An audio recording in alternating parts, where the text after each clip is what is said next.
ଡାକ୍ତର ଝଟକା ଇଏ ତମେ କଣ ବନାଉଛ? ତମେ ଇଏ କୋଉ ମେସିନ ତିଆରି କରିଛ? ମେସିନ ଟା ଭିତରେ 2 ଜଣ ଲୋକ ଦେବେ, ଯେତେବେଳେ ଠିଆ ହେବେ 2 ଜଣ ଯାକର ଆତ୍ମା ବଦଳିଯିବ। ସମସ୍ୟା ଏଇକି ଯେଉଁ 2 ଜଣ ଉପରେ ଏକ୍ସପେରିମେଣ୍ଟ ହବ ସେ କୁଆଡେ ଗଲେ? ବଡ ଭାଇ ଇଏ ତମେ କଣ ମେସିନ ବନେଇଛ?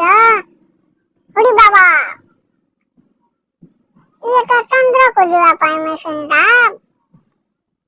ଏସି ମେସିନ ବସିଲେ ଭଲ ନିଦ ହବ। ମୁଁ ଭିତରକୁ ଶୋଇବା ପାଇଁ ଯାଉଛି, ତମେ ମାନେ ସୁଇଚ ବାହାରୁ ଟିପି ଦବ। ଆମେ ବି ଏଇ ମେସିନ ରେ ଶୋଇବୁ, ଆମେ ବି ଭିତରକୁ ଯିବୁ। ଏସି ମେସିନ ଏକା, ମତେ ବି ଶୋଇବାକୁ ହେବ।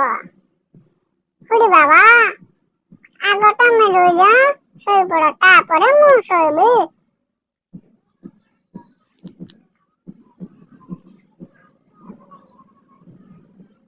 ବଞ୍ଚାଅ ବଞ୍ଚାଅ ବଞ୍ଚାଅ, ବଡ ଭାଇ ବଞ୍ଚାଅ ବଞ୍ଚାଅ।